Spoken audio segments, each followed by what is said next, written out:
Hey there, so welcome. This is a little presentation about the Founders Cup organised by the Guild of Photographers. My name's Charlotte Bellamy. I'm a Guild panel member and judge and have been for the last couple of years. I've actually been with the Guild of Photographers as a member since 2010, I think it is.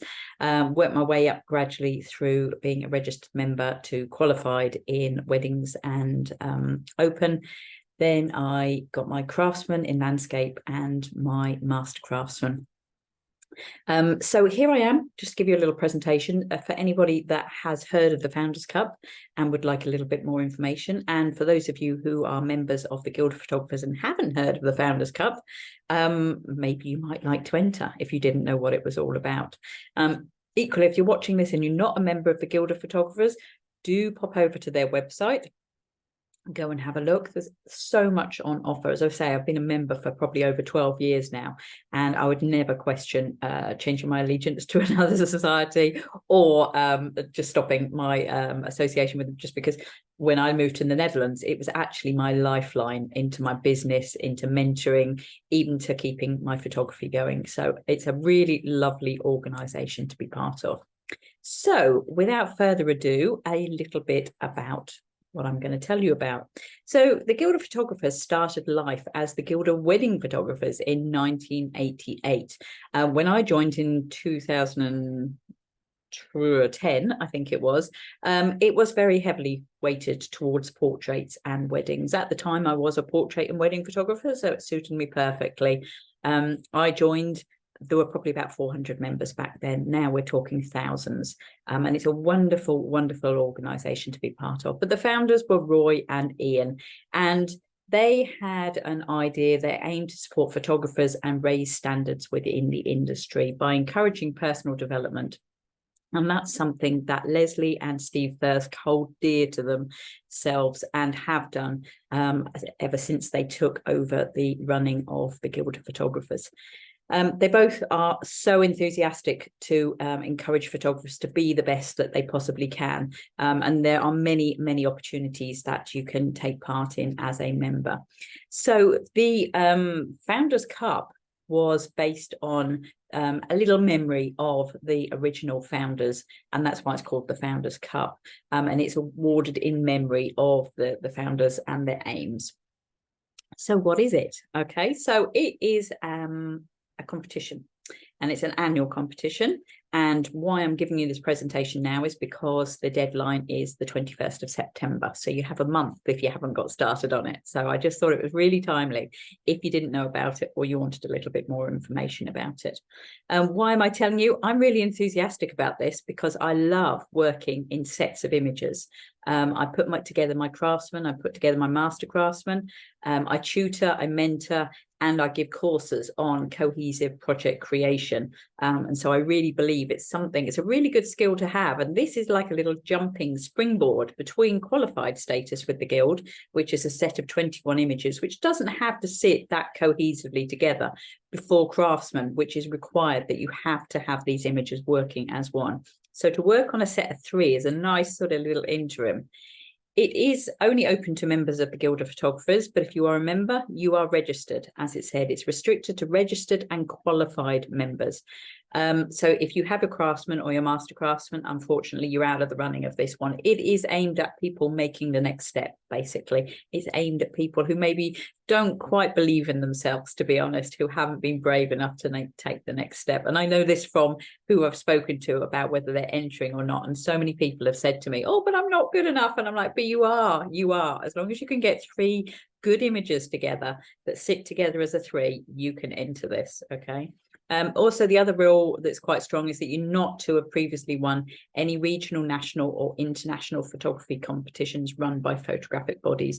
That's not just the Guild of Photographers. So if you're a member of the RPS, SWPP, that kind of thing, and you've done well in those and you've won, recognised yearly titles, then again, you're not eligible to join in this.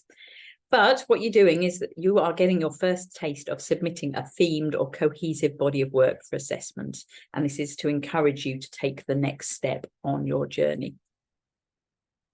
So just to start with, get the boring bits out of the way, some general terms and conditions for entry. Now, I've taken these off the Guild website where you can access them as a member.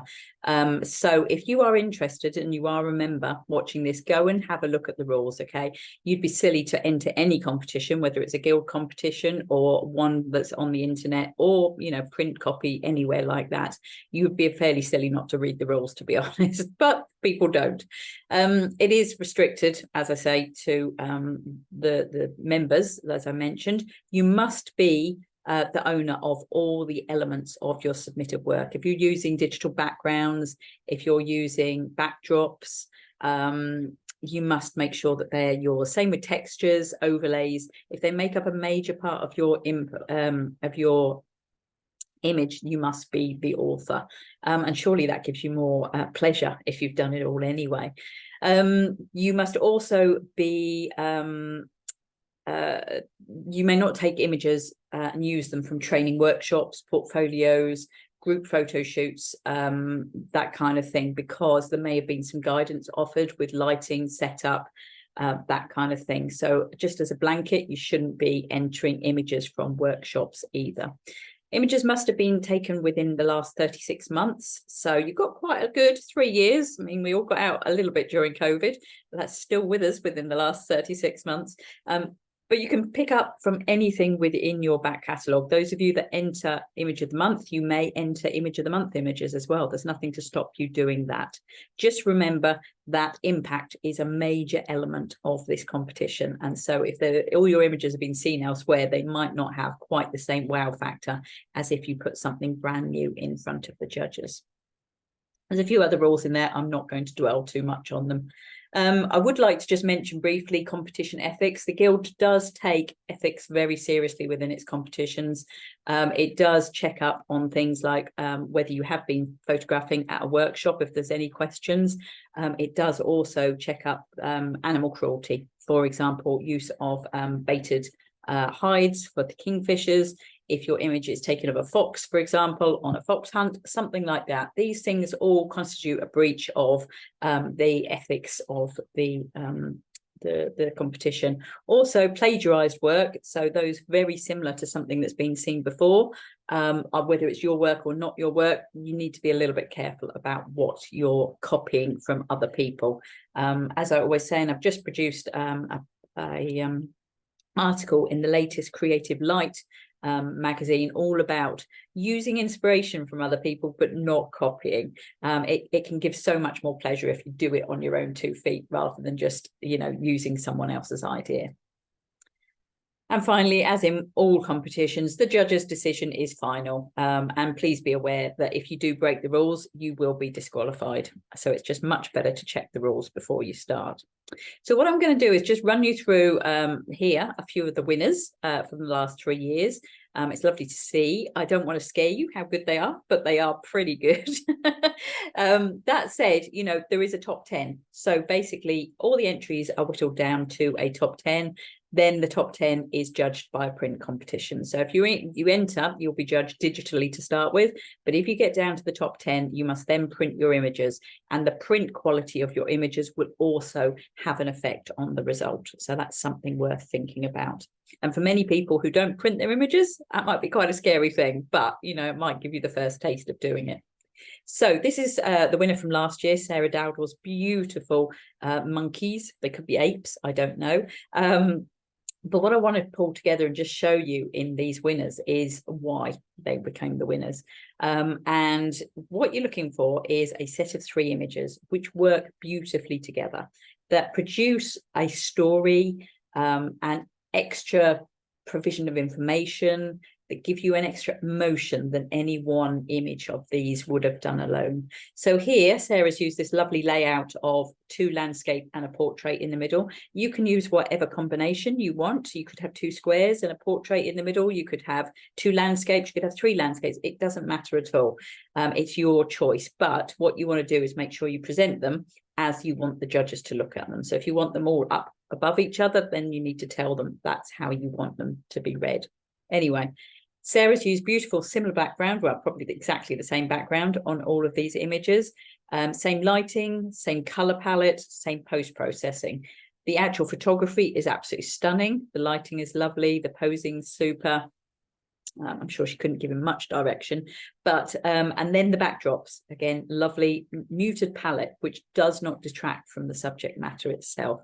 The way she's put these together are super as well, because you've got like the main picture in the middle, and then the two on the right and the left are both facing in. It tells, it gives this guy in the middle a bit more character, but the lovely thing is this guy in the middle is kind of direct towards you, and then these other ones are looking into the middle. So if you've never put lines together, think about drawing your attention to the middle picture. This is very different. This is the previous year's winner from Nikki Goodeve. And you can see immediately the storytelling of this is immense. The emotion and the power in that comes through these three images as they're brought together is just, it's beautiful. And I know when I saw this as a judge, I was just like bowled over. It just stood out like head and shoulders, and just said how strong it was. Again, individual images, probably quite strong, but as a set of three, it is just a beautiful story. I love the fact that dog's looking straight at me in the middle. It's telling me it's missing his owner. I love the story that goes from left to right with that story of the story between the dog and the owner. Again, beautiful lighting, beautiful composition, a lovely controlled color palette, not too much going on, super background, very similar feel to all the images. Again, she's chosen this portrait in the middle and two landscapes, but that's not how you have to do it. The winner from the previous year, Sharon Bolt's beautiful vultures. Very, very simple images, these, but not simple to make probably, but the concept is very simple. You are being presented with different ways to look at this one bird. Okay, you're getting to see this bird from different angles, and in doing so you gather so much more information than if you'd had that one image alone. Well, any one of these individual images alone. It's lovely. You get different angles, you get to see different sides of the bird, and it just adds, all three images add together to give this kind of rounded result and this rounded provision of information. Again, beautiful use of light, beautiful depth of field, so sharp. Again, the use of the black background, and again, these two images that are looking into this middle one that's staring straight down the barrel at you. These three and the next two on the next slide were the top 10 in the top 10 last year. And again, I just wanted to include them so you can see there's a variety. You can submit any genre you want. If you've been used to submitting to specific categories in Image of the Month, there is no specific category in this. You can just submit whatever you want. If you do ICM, multiple exposure, portraits, babies, landscapes, weddings, anything goes, but it all gets put in one big pot, and you are being judged on the impact of the three images that you put together, not specifically a genre. Okay, so again, this beautiful set of three by Vicky. Again, we're getting to know the character more by having three images of him. We're getting to see different aspects of him. Same in the middle, this guy, the flamboyance, the energy, the braveness, you know, it's lovely. It really comes out by using all three. It kind of gives you much more sort of vision into his soul. The one on the right hand side from Emma is a beautiful story. Okay, if you start looking more carefully at the images, you start wondering which one came first. You know, is the top right one over here, is that him turning up with a bunch of flowers, then coming behind and then sitting drowning his sorrows, or does it go the other way around? You know, who knows? It can be left to your imagination. Now, when you do present these images and you send them in, you do need to make sure you tell the guild which order you want these images to appear in, or how you want them to be laid out. These are laid out as they appeared in the photography awards book at the end. So these might not have been exactly how the author required them to be laid out. But again, you'll see in all of these, every single one of these sets is a cohesive set. The concept, the ideas, the colors, the backgrounds, the storytelling of each of these sets has a really, really strong element to it. So it's just really lovely to see the variation. And again, something very different. These from Tim and Nigel. You've got some more animals here on the right hand side with the giraffes. I love this sort of portrait with the two giraffes, and then they're both split off. So you've then got the headshots of each of the one. It's almost like seeing a school portrait, you know, you've got the class and then you've got your individual children from two different angles. Beautifully simple, lovely background, lovely black and white conversion. Just sings, you know, it really stood out. And Tim's on the left hand side. If you're a landscape photographer or you're photographing a subject or an object, you might think about, you know, this idea that he's used where he's gone from a distance up here on the left hand side to getting a little bit closer to the road up to it and then arriving finally at the lighthouse. So it kind of takes you on a story and takes you on a journey. And that's what you want to think about when you're thinking about putting your images together here. Very quickly, this is something taken out of the Image of the Month guidebook. Okay, so again, if you're a member, you have access to this. Do go and have a look at it. If you are a member and you're entering Image of the Month on a regular basis, print it out and put it in front of you. It is a fantastic checklist when you're putting any images in. Things like impact, presentation, technical aspects, lighting, technique, creativity. I've gone over an awful lot of these, but you know, if you consider every single one of these when you're putting forward a competition image, wherever you put it forward to, you cannot but fail but be able to put an image forward that is as good as you can possibly make it. Again, when submitting, don't miss the obvious. Things like dust spots, things like borders, which are not allowed in the guild competition. If you mean for your buildings to be vertical, make sure they're standing vertical, the same as horizons.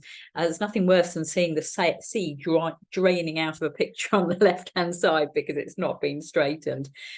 Whites should be white if they're meant to be white, not green or black. I was judging yesterday and there was some green dogs in there, which was just coming from the foliage above. But again, it's something just to keep an eye on. Vignettes, a really good tip. If you put an vignette on your image, squint your eyes, and if you can see the outside of the black edge, pull it back a bit. It's too much. If you can see it when you squint your eyes, the judge will see it and notice it. Equally, if you're going to put white vignettes on it, really think about what it's doing to the image, because white will draw your eyes towards the edge of the image. If you're going to use textures or presets, something like that, just, you know, think about why you're using them, what they're doing, and use them in a positive manner, not a way that destroys your image, because again, that's something we do see on a regular basis. Now, what I'm going to do is just run you briefly through a few sets that I've pulled together from my images. I do photograph a wide variety of processes and subject matters, so hopefully you'll get an idea. There are no portraits, weddings in here, but pretty much everything else. And I just wanted to walk you through. I'd love to have put these all together and gone, I would submit these all to the Founders Cup as they are. But actually, I think it's a better learning experience if I walk you through and tell you what I think's wrong with them and what I would change. Because I can be very critical of my own images, and I'm sure everybody can be more critical of their own images than anybody else, to be honest. But you have to, you know, look with the eyes of saying, you know, how can I make this as best as possible? The concepts here, there's a set of alliums, okay, and the idea I had in my head was to have the allium in the front and to have a shadow. I was using a piece of whiteboard, so that concept runs through all of these. However, the one on the left is a straight shot. The one in the middle and the one on the right are both ICM images. So immediately we've got a little bit of a disruption in the flow because I've not used the same process for all of these. I would probably go back in and I would probably make this left one a little lighter, possibly. It looks a bit grey. This one's got a white area. This one's got a white area. The reason being is it's different processes. Again, the purple is slightly darker on this one. Maybe I'd lighten it up, pink it up a bit to match these two. Little things. Again, I've chosen to put this one in the middle.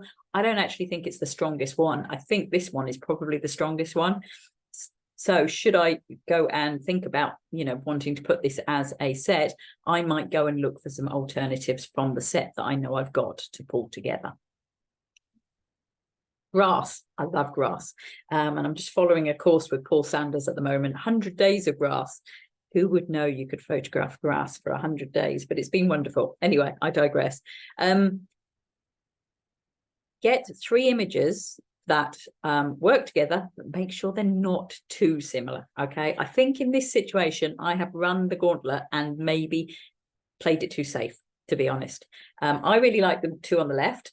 But when I was searching through my Lightroom catalogue, I picked the one up on the right because it matched the color palette, it matched the light, it matched the setting. Okay, I've made them all at the same time. But what I've done is I've added an extra image in there that doesn't really add anything to the other two. Okay, maybe if I put it in the middle, it would have worked better because it's a slightly wider shot. It's not quite so detailed. But I put the one in the middle because it's slightly darker in the middle, so I wanted to pull the eye into that way. So for this one, I would probably go back into my catalogue and see if I had something that was a little bit more different to add as the third one. But again, similar color palette, similar lighting, similar processing and concept and subject matter. We get a lot of rain in Holland, as you do in England. Photographing through my window and just playing with different points of focus within the playing. I put this together just to show you again, very different subject matter. I chose the one in the middle because it added an extra dimension. I've kind of gone in a bit closer. I've got the textures rather than the wider picture. I really quite like the two on the right and the left, although you could say I could have maybe picked images which were slightly more different. You know, you could almost say this one was a crop of this middle bit. It's not, but it could be. And then this one, maybe there's maybe about a third of this is a bit sort of blurry and mushy. On an image on its own, it wouldn't stand up to anything. So looking at this, I might go and have a look at my set. I know I've got 20 of these images. I could probably pull a 3 set better together. Again, I'm being hypercritical here just to try and help you, but they're all cropped to the same. They've all been used with the same black and white preset. I've made sure the lighting's the same with them all. Trees, something I started with about 10 years ago when I arrived in the Netherlands. Again, looking in my back catalogue, I've pulled all these 3 together. They are not from the same woodland. They weren't taken on the same days. I'm looking at this now. I really like these 2 together because the light's very soft. The shadows are quite soft, but they're definitely there. This one now feels very contrasty and harsh compared to it. But I originally picked it because the colours were very, very similar in these 2. And I love how this tree here on the left and right hold the picture in, and then you kind of follow right down the middle, a bit like some of those animals or the vulture or the monkey looking straight at you. It's kind of, you direct it into the middle, and the 2 others almost create flanks of different rooms in this setup. So I do like it. Same concept, but just like, I think it could be a little bit stronger if I picked another image with slightly softer light. Sometimes you have to put these images together to see that actually you need to replace one. And sometimes you will have an image that you absolutely love and you need to get rid of it just to balance it. And so it's kind of in Holland, they call it kill your darlings. You have to sometimes get rid of one to make the other 2, when you put it as a group of 3, seem a bit stronger. 3 images I made in Skye last year. Just got lucky with these rainbows. They weren't the same location at all, but we had a lovely lot of stormy weather come through, and sun, of course. But I photographed these and I pulled these together for this presentation. I've never even thought of putting them together before, to be honest. But you have the same concept, the same idea, same sort of color palette. I did work with the 2 on the left-hand side and the right to try and bring those blues to make them similar, because as I said, it wasn't exactly the same time. And I did pull out the shadows here as well. Something very similar, simple, just looking at a puddle on the floor. Again, looking at this, what would I do differently? I would probably put this one in the middle. Okay, it's quite full, it's solid, it's darker than the other 2. These are quite light and airy. This one's solid. I think if I put that in the middle, then actually both of these 2 would then have leading lines to come into the middle. I worked with a preset on these, so they were quite, the oranges and reds of the actual pictures are there, but then I put a preset through that had a little pinky hue, because otherwise it was just brown water of a puddle. So I brought them all together by using this preset to try and bring that cohesiveness together. Another project I've been working on for the last year or so is trees. And again, I promised you'd see a lot of different work from me. Here we have roots, basically. That's the concept. Again, looking at this, I love these 2. I think they work brilliantly together. You know, they fill the image. They're very detailed, very graphic. This one here, I love for the storytelling. I think it probably should have gone in the middle here, not on the left-hand side. Although you could say you've kind of gone from the wider picture and then looking at the details. I don't know. I just loved it. And that's probably my problem here. I like this image. Actually, they were made in 3 completely different places: Scotland, Holland, and Costa Rica. But you can see completely different times. I've worked on them all with the same black and white preset. I've really worked to try and make them feel like they work together. And this is 3 portrait images, which we haven't seen so much of. Grass, this one's good, but just be careful. I have used ICM and multiple exposure. I've used ICM and I've used just a vintage lens with a really shallow depth of field, okay? They work, they're all grass, okay? They don't work because they're different ways of photographing the grass. This one I put in the middle because it's a slightly different color. Whether it would be work better if I played with the greens to get it to match, I don't know. I still think they work quite nicely as a set. But, you know, just be aware that if you're using different processors, they may not sit to work together so well. I think this one's the last one of my examples. Again, cropping to get things to work together. These are all 16 by 9s. What I did was I cropped them to try and make sure that this line of the water ran through on a similar line all the way through. So when they sat together, it almost looked like one piece of beach that I just photographed sort of several times. Just be aware that if you're going to crop to make them feel the same, that you don't lose the essence of the picture. Okay, this one here I feel is very, very close. I'd love to see a bit more blue up here, but if I'd had a bit more blue, it would have pushed the sand down and I would have lost the feeling of it matching these two. So I've made a conscious decision here to maybe minimize the impact of this image in preference for it sitting with the other two to make a better image selection overall. Again, I worked on the light, I worked on the post-processing, the cropping, the composition to make sure they all work together. So hopefully you enjoyed that walkthrough. As I said, you know, it was the idea was to show you lots of things that I got wrong as well as maybe got right. So what do I do next, or what do you do next? Because I can't enter. Look for images that work together, that tell a story or create an in-depth look at an object or location. What you're going to try and do is tell a story. You are going to try and allow me to see the character or the object in a better way using 3 photos, okay? Look for a set that has impact. Impact counts so much in a day and age when there's so many photos coming in front of judges. Look for a set that works in a cohesive manner, okay? With just 3 images, I'd probably keep the dimensions the same, very similar.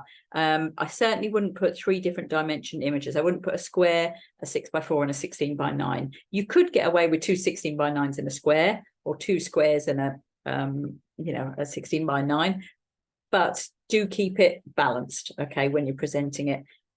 Orientation, no problem. Sometimes if you go with the same dimensions but the orientations are different, that can work quite well. Again, I would always put the one that's different in the middle.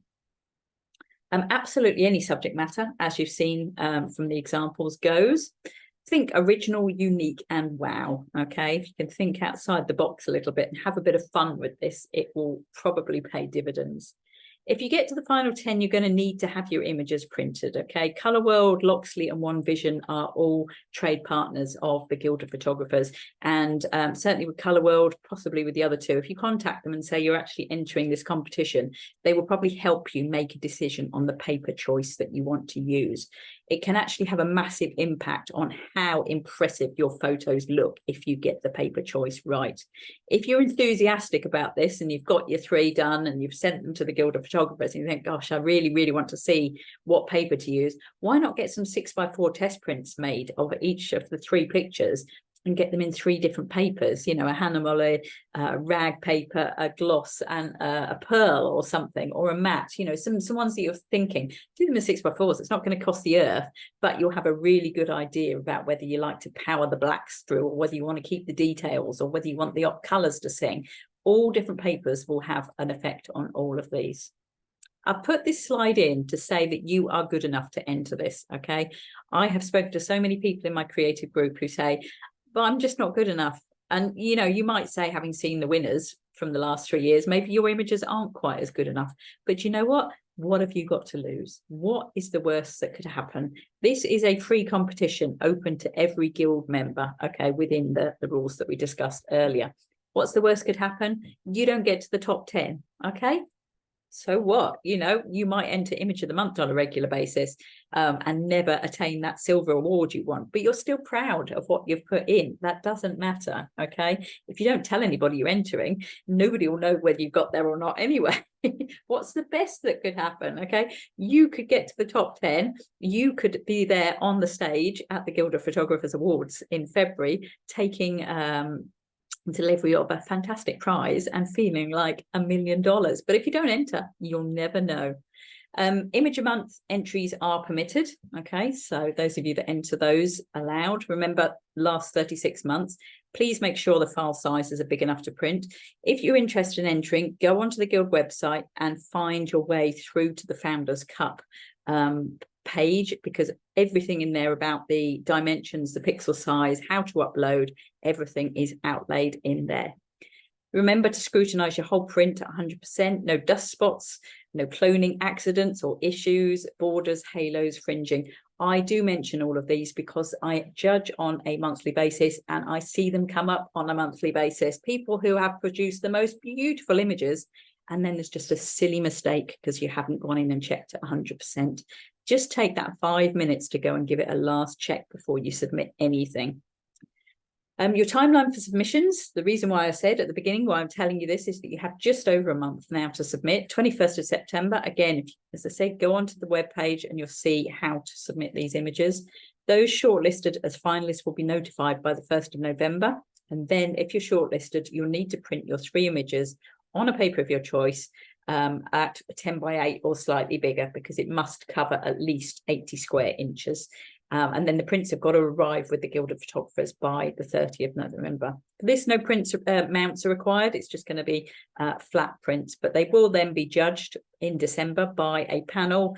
It could be, depending on how many can get to this event, it can be up to 10 judges looking at your images. So it's a really prestigious thing. You know, it's not handed out lightly. If you get an award, if you get to the top 10 or you get an award from this, you should be justifiably proud. So I hope you have enjoyed that little walk through what the Founders Cup is. Hopefully it's inspired you. Hopefully it's given you enough information to give it a go if you're interested.